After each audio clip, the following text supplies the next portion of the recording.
വചനം ദൈവത്തിൻ വചനം നന്മകൾ ചെയ്യാനറിയൂ വചനം. വചനമറിഞ്ഞാൽ ആത്മാവുണരും ഹൃത്തിൽ. വചനം വചനം ദൈവത്തിൻ വചനം. വചനം വചനം ദൈവത്തിൻ വചനം.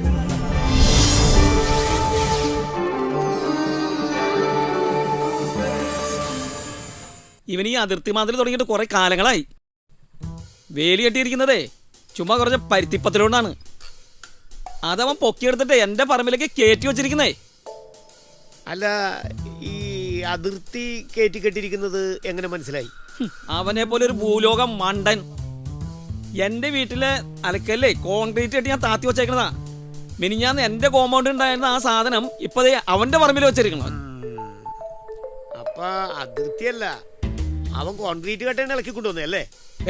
അതല്ലെന്നേ, രാത്രി അവന് ഉറക്കം നിന്നിട്ട് ആ വേലിക്കുറ്റിയെല്ലാം എന്റെ പറമ്പിലേക്ക് മാറ്റി വെച്ചേക്കണ്. കല്ല് അവിടെയുണ്ട്. കല്ല് മണ്ണ് സിമെന്റ് ഒക്കെ വെച്ച് ഫിക്സ് ചെയ്ത് വെച്ചേക്കല്ലേ. അപ്പൊ നേരം വെളുത്തപ്പോ അവൻ ചമ്മി മെനകേടായി പോയിട്ടുണ്ടാവൂല്ല. പിന്നല്ലാതെ അവനെ കൊണ്ട് തന്നെ രാത്രി അവൻ ചെയ്തതേ പകല് ഞാൻ അവനെ കൊണ്ട് തിരിച്ചു ചെയ്യിപ്പിച്ചു. പത്തല് മുഴുവൻ ഞാൻ ഇടിപ്പിച്ചു. ആ പക്ഷെ അതുകൊണ്ട് തീരുമോ? പിന്നെ അവൻ എന്ത് ചെയ്ത്? അവനല്ല, ഞാനാ ചെയ്യാൻ പോണത്. ഞാൻ മുട്ടം പണി അവന് കൊടുത്തിട്ടുണ്ട്. എന്തു പണി? പുറമേയുള്ളവരോട് നിങ്ങൾ വിവേകപൂർവം വർത്തിക്കുവിൻ. കൊളോസോസ് 4:5 അതായത് ആ പറമ്പിന്റെ കാര്യത്തിലേ ഞാനവൻ അങ്ങനെ വിടാനൊന്നും പോകണമെന്നില്ല. എന്നോട് കളി. ഞാൻ പിന്നെ ഒരു മിനിറ്റ്.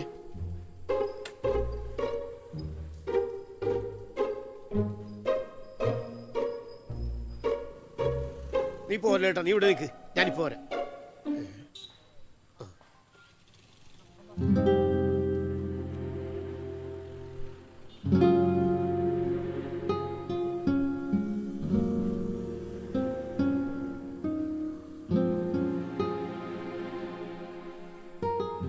ചാർലി ചേട്ടാ, ഒന്ന് നിന്നേ. എന്താ വർഗീസ്? അല്ല, ഇത് എവിടെ പോയിരുന്നു? ഞാനൊന്ന് സൈമന്റെ വീട് വരെ പോയതാണ്. എന്താ ചേട്ടാ, വീട്ടിൽ വല്ല വർക്കും ഉണ്ടോ? ആ, 1-2 ബൾബ് കത്തുന്നില്ല. ആ മുൻവശത്ത് ടാപ്പ് ഒടിഞ്ഞുപോയി. സൈമൺ ആവുമ്പോ ഇലക്ട്രിക്കലും പ്ലംബിങ്ങും ഒക്കെ നടക്കും.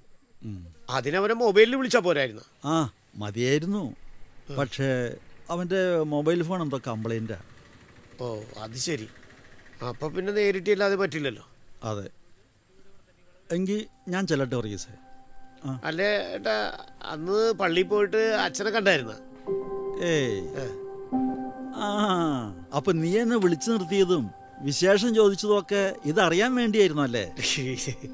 അല്ല, അന്ന് അന്ന് ചേട്ടൻ നല്ല ദേഷ്യത്തിലായിരുന്നല്ല, അതുകൊണ്ട് ചോദിച്ചതാ.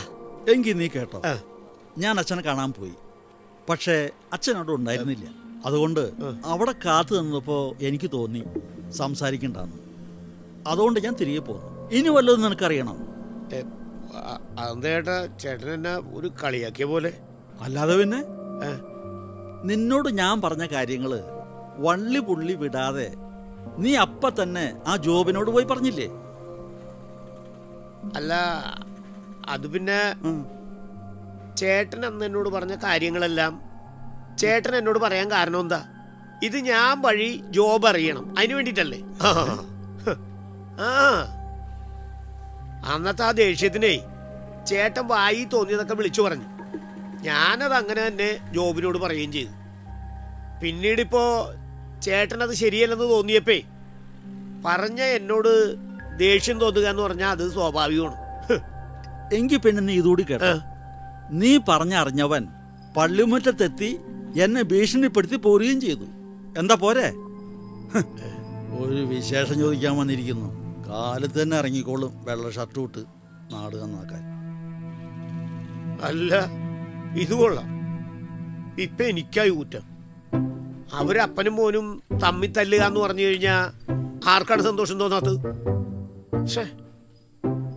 ഇതില് വിശന്ന് കിടന്നുറങ്ങി അവനെ വിളിച്ചെഴുന്നേപ്പിച്ചിട്ട് ഭക്ഷണവും ഇല്ല കിടന്നുറങ്ങിക്കോന്ന് പറഞ്ഞ പോലെയല്ല. എന്റെ ദൈവമേ, എത്രയും പെട്ടെന്ന് അവരപ്പനും മക്കളും തമ്മി തല്ലി പിരിയണേ. എന്നെ കൊണ്ട് പറ്റുന്ന രീതിയിലെല്ലാം ഞാൻ എരിപിരി കയറ്റും. നോക്കി അവനോട് ഒരു ചിന്തയും അവിടുത്തേക്ക് അജ്ഞാതമല്ല, ഒരു വാക്കും കർത്താവിന് മറഞ്ഞിരിക്കുന്നില്ല. പ്രഭാഷകൻ 42-ാം അധ്യായം 20-ാം വാക്യം.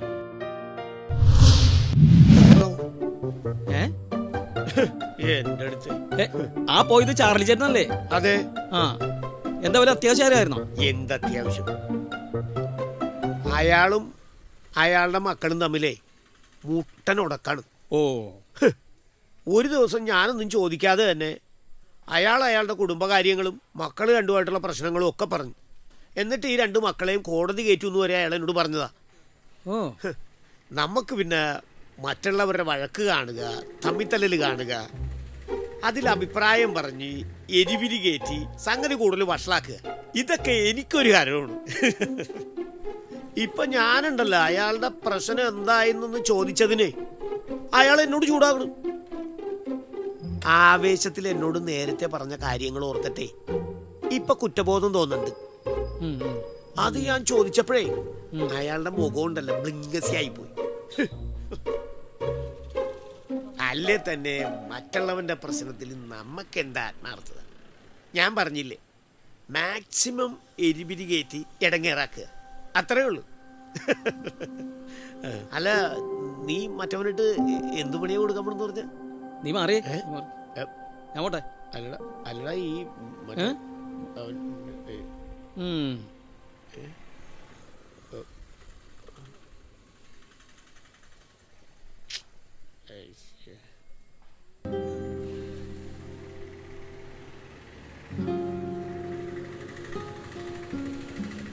എന്താ നീ ഒന്നും പറയാത്തത്?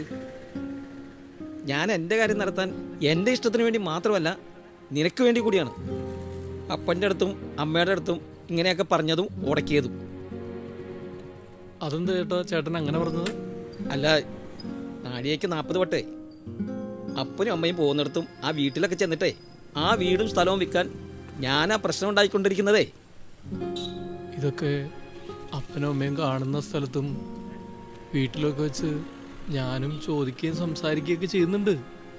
അല്ലാതെ ചേട്ടൻ പ്രശ്നം ഉണ്ടാക്കി കാര്യം നേടിക്കഴിയുമ്പോൾ അതിൽ നിന്നും എൻ്റെ വിഹിതം സൂത്രത്തിൽ വാങ്ങിച്ചെടുക്കുന്ന ഒരാളായി എന്നെ കാണരുത്.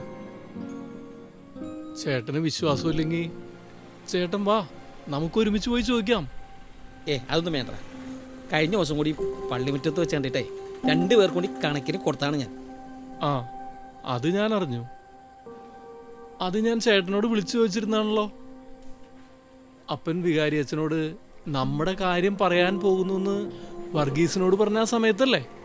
അതെ, അവനത് ഉടനെ എന്നോട് വന്ന് പറഞ്ഞുകൊണ്ടാ ഞാൻ പള്ളിമുറ്റത്തേക്ക് ചെന്നത്. പക്ഷേ രണ്ടാളും അച്ഛനെ കണ്ട് ഇക്കാര്യം സംസാരിച്ചിട്ടില്ല, അതുറപ്പാ. അത് ശരിയാ. അല്ലെങ്കിൽ എന്നോടോ ചേട്ടനോടോ അച്ഛൻ ഫോണിലെങ്കിലും വിളിച്ച് ഈ കാര്യം സംസാരിച്ചേനല്ലേ? ഇനിയും 2 പേരും അത് വിറ്റിട്ട് നിന്റെയോ എൻ്റെയോ അടുത്ത് വന്ന് താമസിച്ചില്ലെങ്കിൽ ഞാനൊരു കാര്യം തീരുമാനിച്ചിട്ടുണ്ട്, അത് ഞാൻ ചെയ്യും. ചേട്ടാ, നീ പേടിക്കൊന്നും വേണ്ട. തല്ലാനോ കൊല്ലാനോ ഉള്ള ചീപ്പ് പരിപാടിയൊന്നും ഞാൻ ചെയ്യില്ല. അതൊക്കെയല്ലേ ഇപ്പോഴത്തെ ഫാഷൻ. എന്നാലും അതെന്താ ചേട്ടാ, അത് എന്നോടൊന്ന് പറ. അതൊക്കെ ഉണ്ടാ, പറയാം, നീ വാ.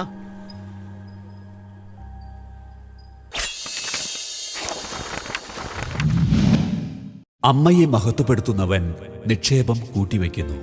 പിതാവിനെ ബഹുമാനിക്കുന്നവനെ അവന്റെ മക്കൾ സന്തോഷിപ്പിക്കും. അവന്റെ പ്രാർത്ഥന കർത്താവ് കേൾക്കും. പ്രഭാഷകൻ 3-ാം അധ്യായം 4-ഉം 5-ഉം വാക്യങ്ങൾ.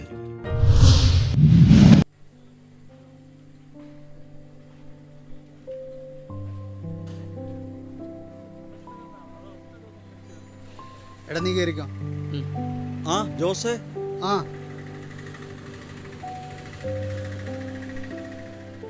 എന്താ രണ്ടാളും കൂടി എങ്ങോട്ടാ? ആ അതോ, ഞങ്ങൾ ഹോസ്പിറ്റലിൽ നിന്ന് വരുന്ന വഴിയാ. ആ വഴി പള്ളിയിലൊന്ന് കയറിയതാ. ഓ, ഹോസ്പിറ്റൽ എന്ന് പറഞ്ഞാ? അമ്മയിന്ന് 2-3 മണിക്കൂർ മുമ്പേ അഡ്മിറ്റ് ചെയ്തു. അത് പിന്നെ വലിയ കുഴപ്പമൊന്നുമില്ല. ഇന്ന് അവിടെ കിടന്നിട്ട് നാളെ പോരാന്നാ ഡോക്ടർ പറഞ്ഞത്. അതാ 2-3 ദിവസമായിട്ട് ചേട്ടത്തി പള്ളി കാണാതിരുന്നതല്ലേ? ഇന്നും കൂടി മേരി പറഞ്ഞതേ ഉള്ളൂ ചേട്ടത്തിയെ കണ്ടില്ലല്ലോ എന്ന്. എന്നാൽ നാളെ ഞങ്ങൾ അങ്ങോട്ട് വരാം ഹോസ്പിറ്റലിലേക്ക്. അത് വേണ്ട ചേട്ടാ, അത് ചിലപ്പോൾ നാളെ ഡിസ്ചാർജ് ആവും. ഓ, എങ്കിൽ ഞാൻ നാളെ വിളിക്കാം.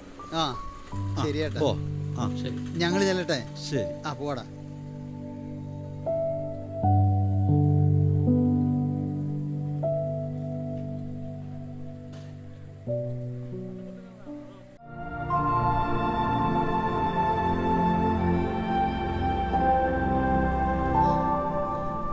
മേരിക്കുട്ടി. ആ ചേട്ടാ ദേ.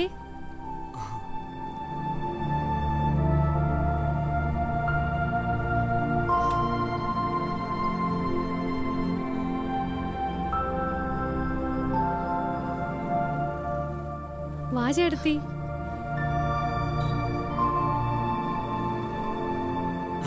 വാ വാ, അകത്തേക്ക് ഇരിക്കാം. അകത്തേക്കൊന്നും ഞാൻ ഇരിക്കുന്നില്ല. ഞാൻ ദേ ഇവിടെ ഇരുന്നോളാം. ചാർലി അവിടെ ഓ, ഇരിക്കും. അസുഖമൊക്കെ എങ്ങനെയുണ്ട്? ഓ, ഹോസ്പിറ്റലിൽ നിന്ന് വന്നു. ഒരാഴ്ച കഴിഞ്ഞു. ഓ, പതിവില്ലാതെ ഞാൻ എന്താ ഇതുവഴി വന്നതെന്നായിരിക്കും രണ്ടുപേരും ആലോചിക്കുന്നത്. എന്താ എടുത്തി? നമ്മളന്ന് പള്ളിമുറ്റത്ത് വെച്ച് തമ്മി കണ്ടു പിരിഞ്ഞതിന് ശേഷം എൻ്റെ ജീവിതത്തിൽ ചില മാറ്റങ്ങളുണ്ടായി. മക്കളോടുള്ള സമീപനത്തിലും കാഴ്ചപ്പാടുകളിലും ഒരുപാട് വ്യത്യാസങ്ങളുണ്ടായി. അതിനെപ്പറ്റി നിങ്ങളോട് സംസാരിക്കാൻ വേണ്ടിയാ ഞാനിപ്പോൾ വന്നത്. അത് ഞാൻ സംസാരിക്കാതിരുന്ന ഒരു മനസമാധാനവും എനിക്കുണ്ടാവില്ല. എന്തു പറ്റി ചേട്ടത്തി? എന്താ പറയാനുള്ളത്? ചേട്ടത്തി പറയ്. എൻ്റെ മക്കള് എന്നെ തോൽപ്പിച്ചു കളഞ്ഞു.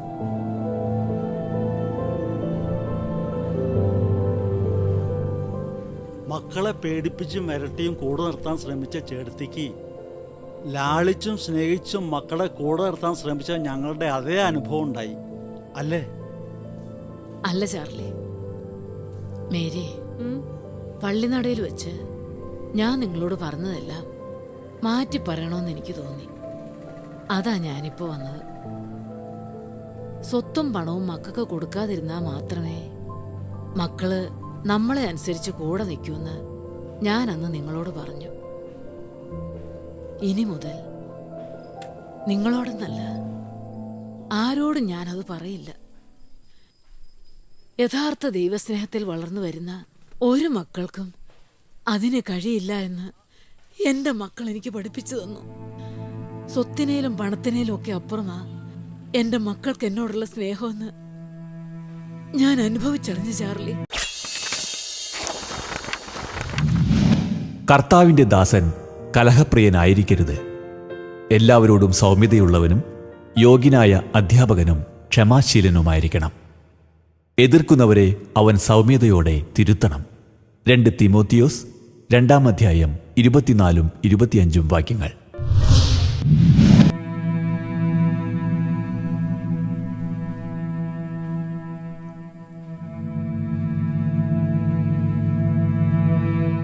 ഞാൻ എന്തൊക്കെയായി പറയുന്നതെന്നായിരിക്കും രണ്ടുപേരും ചിന്തിക്കുന്നത്.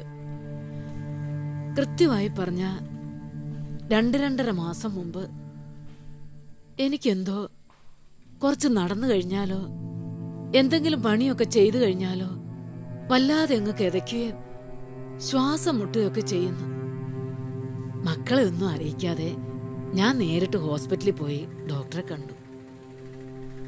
അപ്പോഴാ പരിശോധിച്ചപ്പോൾ ഡോക്ടർ പറയുന്നത് എനിക്ക് 2-3 ബ്ലോക്ക് ഉണ്ടെന്ന്, ഉടനെ ഓപ്പറേഷൻ വേണമെന്ന്.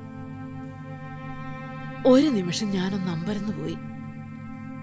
മരണം മുന്നിൽ വന്നു നിന്ന അവസ്ഥയായി. പെട്ടെന്ന് കഴിഞ്ഞുപോയ ജീവിതം, എൻ്റെ മക്കൾ എല്ലാം എൻ്റെ ഓർമ്മയിൽ വന്നു. എനിക്കെന്തെങ്കിലും സംഭവിച്ചാൽ സ്ഥലത്തിന്റെയും സ്വത്തിന്റെയും പേരിൽ മക്കൾ തമ്മിൽ തല്ലരുതെന്ന് എനിക്ക് തോന്നി. അതുകൊണ്ട് ആദ്യം ചെയ്തത് എന്റെ പേരിലുള്ളതെല്ലാം ഞാൻ എന്റെ മക്കൾക്ക് വേണ്ടി വീതിച്ചു കൊടുത്തു. അല്ല, അതെല്ലാം മത്തായി സാറ് കൃത്യമായി പറഞ്ഞ് എഴുതി വെച്ചിട്ടുണ്ടായിരുന്നേ. ഞാൻ കൊടുത്തത് എന്റെ മക്കള് ഒരു പരാതിയും കൂടാതെ സ്വീകരിച്ചു. ഓപ്പറേഷൻ കഴിഞ്ഞ് ഞാൻ ഹോസ്പിറ്റലിൽ നിന്ന് മടങ്ങുമ്പോ ഡോക്ടർ എന്നോട് പറഞ്ഞത് എന്താണെന്നറിയോ? ഇത്രയും സ്നേഹമുള്ള മക്കളെ കിട്ടിയ ചേട്ടത്തി ഭാഗ്യവതിയാണെന്ന്.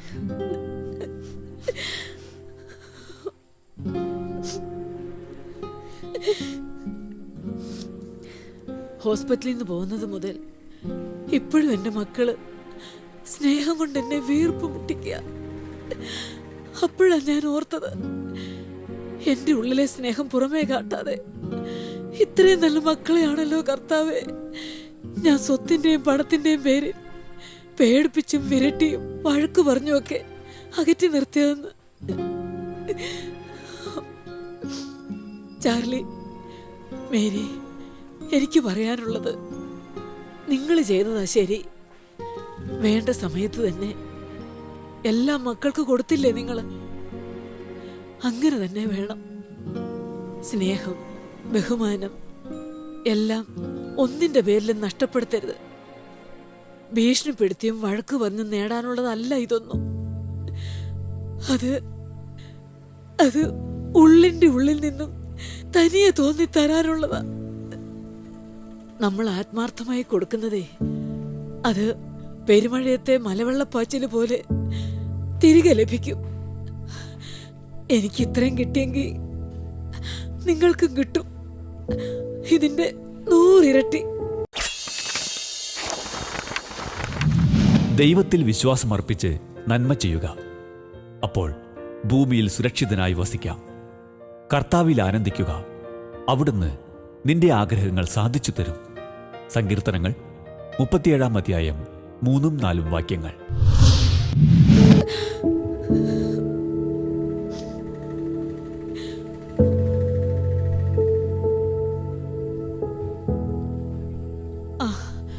വാടാ മക്കളെ, അമ്മ ഇറങ്ങുക. അല്ല, അമ്മ പോന്നിട്ട് കുറച്ച് സമയം കഴിഞ്ഞല്ലോ, അതുകൊണ്ടാ ഞങ്ങളിങ്ങ് പോകുന്നത്. ആ, അമ്മ സംസാരിച്ചോ? ഞങ്ങളിവിടെ വെയിറ്റ് ചെയ്യാം അല്ലേട്ടാ? പിന്നില്ലാതെ. ഞാൻ സംസാരിച്ചു കഴിഞ്ഞടാ മക്കളെ. ഇനി നമുക്ക് പോവാം.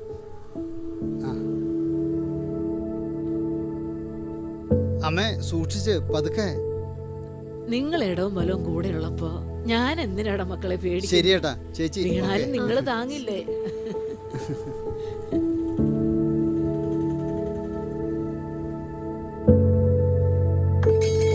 ഈ പൂച്ചേനെ ഇന്ന് ഞാൻ തല്ലിക്കൊല്ലും.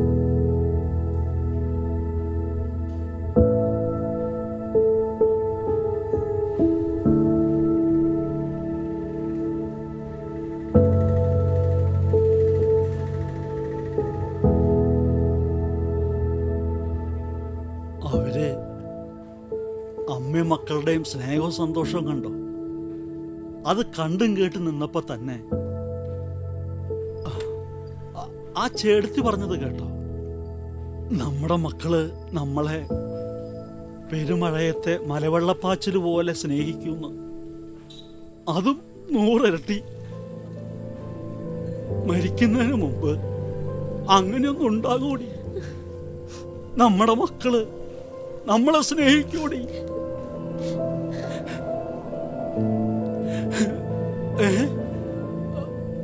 അപ്പ എന്നോട് ക്ഷമിക്കപ്പ. എന്താടാ മോനെ ഇത്? അവനെ മാറ്റാൻ ഞാൻ വിളിച്ച് പറഞ്ഞിട്ടുണ്ട്. അവനിപ്പോ ഇങ്ങോട്ട് വരും. എല്ലാത്തിനും എൻ്റെ തല തിരിഞ്ഞ ഈ ചിന്തയാണ് കാരണം.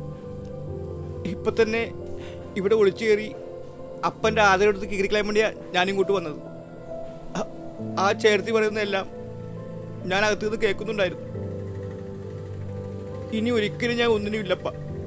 അപ്പം പറയണത് പോലെ ഞാൻ ജീവിക്കും.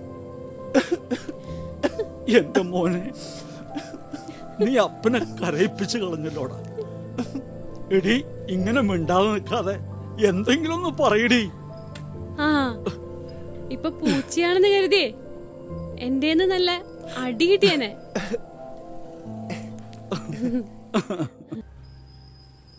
ആ എന്താ ഇത്? എന്താണിത് രണ്ടാളും കൂടി ഇവിടെ വന്ന് നിൽക്കണത്? ഞങ്ങൾ ഇവിടെ ഒരാളെ കാണാൻ വേണ്ടി വന്നാണ്. എന്താടാ? ഏയ് ഞാൻ വെറുതെ ചോദിച്ചാണ്. എന്റെ പൊന്നോ, നിങ്ങളുടെ അപ്പന് സമ്മതിക്കണോട്ടാ. ഒരു കാര്യമില്ലാതെ എന്നോട് വെറുതെ ചൂടാകണം. ആ ഞങ്ങളുടെ അപ്പനെ തിരിച്ചു കൂടണ എന്ത് ചെയ്യാൻ പറ്റും ചേട്ടാ? എന്താ കാര്യം എന്താണ്? നിങ്ങള് മക്കളോട് ഇങ്ങനെയൊക്കെ ആണെങ്കിൽ പിന്നെ എന്റെ കാര്യം പറയാനുണ്ട. നീ ആദ്യം അത് പറഞ്ഞപ്പോ ഞാൻ വിശ്വസിച്ചില്ല. ഞാനാണോ അപ്പനാണോ അത് ഇവനാണോ പറഞ്ഞത്? ശരിയാണ്, നീയല്ല ഇവനും അല്ല. ആ ആ നിങ്ങളുടെ അപ്പനാണ് പറഞ്ഞത് നിങ്ങളെ കോടതി കയറ്റു. ആ അപ്പനെ അങ്ങനെ പറഞ്ഞോ? ആ അതെ, ഇവൻ നിങ്ങളെ എരിവേറ്റിക്കൊണ്ടിരിക്കുകയാണ്. പിന്നെ ഇത് എവിടം വരെ പോകുന്നു ഞാനൊന്നും നോക്കിക്കൊണ്ടിരിക്കുകയായിരുന്നു. ഇവനിങ്ങനെ ആളുകളെ തമ്മിൽ തല്ലിപ്പിക്കുന്നതും എരിവിരി കയറ്റുന്നതും ഒരു ഹരമാണ്. ഞാനൊരിക്കൽ പെട്ടാണ്. ഒരിക്കൽ ഞാൻ വാണിയം കൊടുത്ത് വിട്ടതാ നിന്നെ ഞാൻ. ഇനി എന്റെ വീട്ടിൽ കയറി കളിച്ചാണ്ടല്ലോ. ഹലോ, ആ എന്തൊക്കെയുണ്ട്? ഞാന് ആ കാര്യം അത് മറന്നുപോയത്. റിങ് ചെയ്യാതെ ഫോൺ എടുത്തുകൊണ്ട് സംസാരിച്ചുകൊണ്ട് പോകുന്ന ഒരാളെ ജീവിതത്തിൽ ഞാൻ ആദ്യമായിട്ട് കാണുകയാണ്.